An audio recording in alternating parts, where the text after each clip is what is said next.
Good day, everyone. I am Callan Battersby, and welcome to a presentation on international compensation. Now, I'm sure most of you have a fair idea and understanding of international compensation, but I will still share with you, in a nutshell, what it's all about. International compensation refers to all forms of monetary and non-monetary rewards that employees of an international organization receive from the employer in exchange for providing their labor and commitment. Now, before an expat decides to hop on a plane and go to a foreign country to begin an assignment, there are a number of factors that influence his or her decision to do so. And one such major factor is that of compensation. The compensation package is one that usually attracts, retains, and motivates expatriates, while at the same time balancing these costs with the expected returns of the organization. Organizations, mainly multinational corporations, employ policies that govern compensation. And apart from attracting, retaining, and motivating high quality talent, the objective of such policies are 1. To adjust international compensation system to the overall strategy and business needs. 2. To meet companies' demand for qualified staff in all international branches. 3. Assist in the transfer of employees in the most cost-effective way. And 4. To ensure fairness and ease in administration. There are several approaches to international compensation that are used by multinational corporations. However, there are two approaches that stand out and are generally the two most common approaches used by multinational corporations across the world. The first approach is known as the balance sheet approach, and the second, the going rate approach. The balance sheet approach. The balance sheet approach is the most widely used approach by organizations. The main idea behind this approach is to maintain the expat's standard of living throughout the assignment at the same level as it was in his or her home country. Now, as we can see, an expat who normally enjoys the luxury and comfort of a BMW vehicle in his home country of Trinidad and Tobago is now enjoying the luxury of a vehicle of the same or similar value and prestige while he is on an assignment in Mexico. Now, this is a true representation of how the balance sheet approach works. We now look at the second most commonly used approach towards international compensation. This approach is known as the going rate approach, or sometimes called the host country based approach. The main idea of this approach is connecting the expat's compensation to that of the compensation structure of the host country, taking into consideration local market rates and compensation levels of local employees. In a nutshell, the main aim of the going rate approach is to treat expats as though they were citizens of the host country.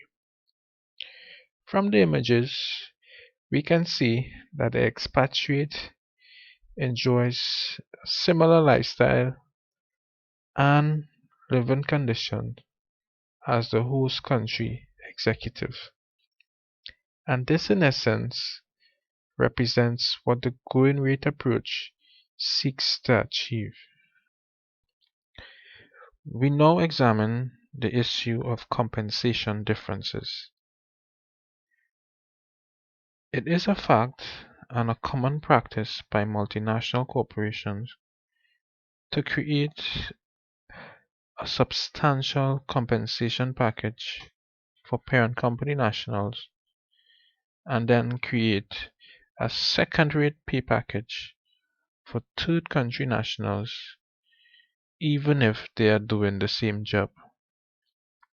Now, we must note that compensation and benefits affects the productivity and happiness of employees, as well as the ability of the organization to effectively realize its objectives.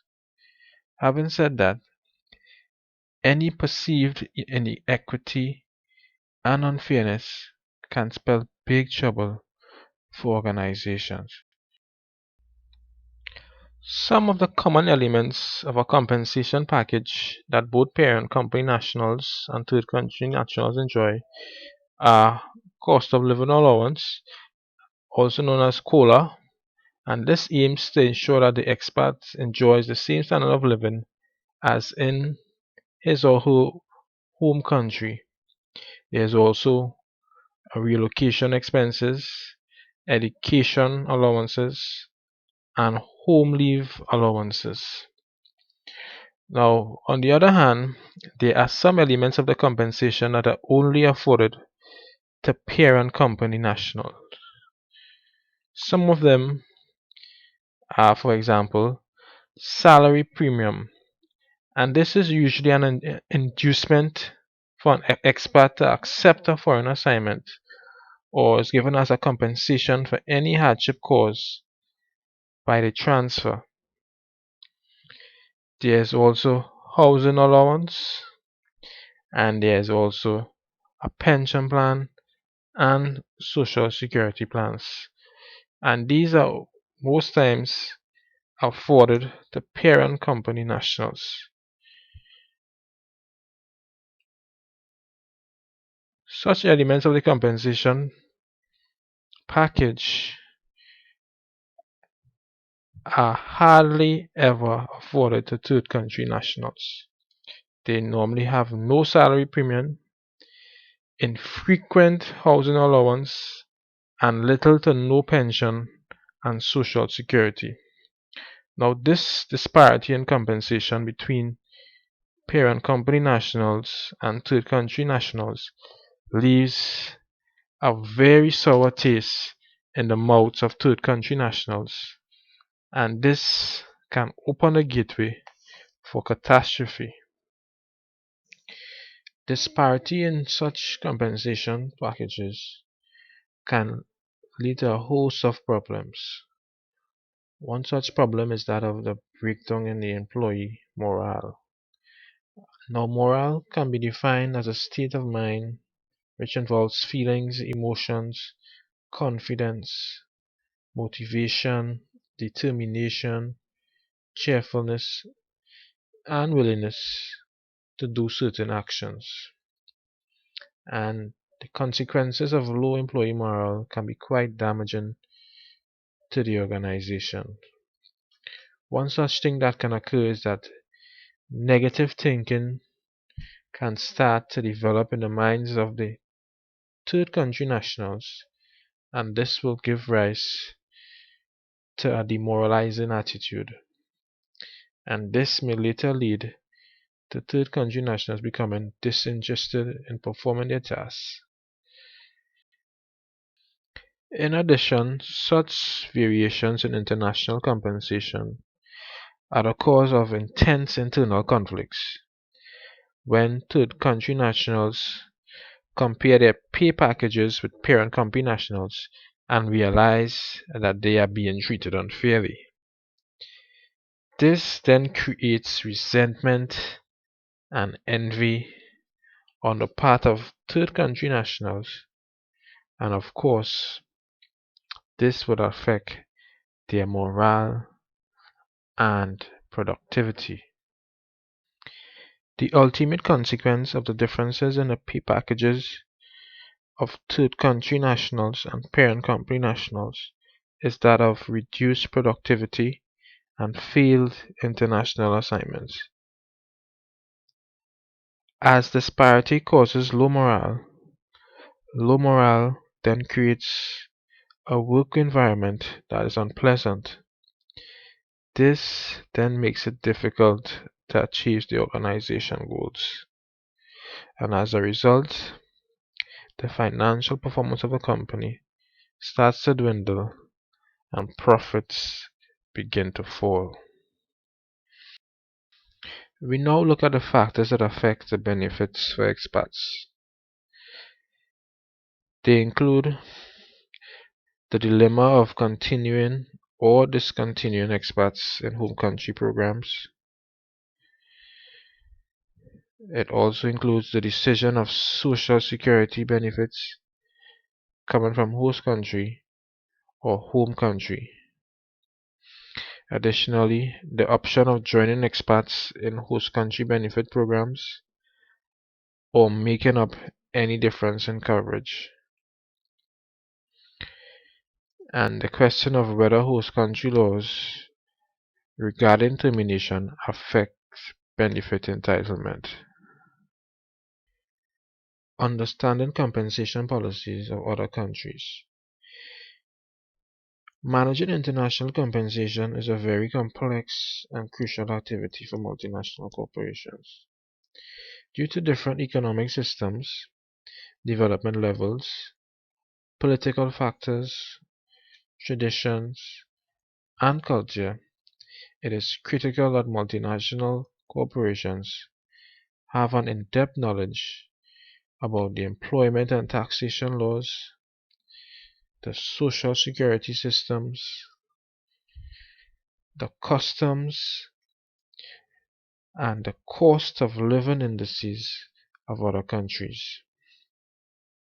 By doing this would ensure that the pay packages are effective in serving the needs of both expat and the organization on a whole. As I conclude, let us be mindful that international compensation is a key factor that affects the success and even failure of multinational corporations, even as they continue to expand and grow their operations around the world. International compensation is no easy task, as it is affected and influenced by countless issues, and thus it requires careful planning by multinational corporations to ensure that compensation systems attracts and retains the desired employees and that it motivates them to do those things that supports the company's plan. Here ends my presentation. I thank you for viewing. See you next time.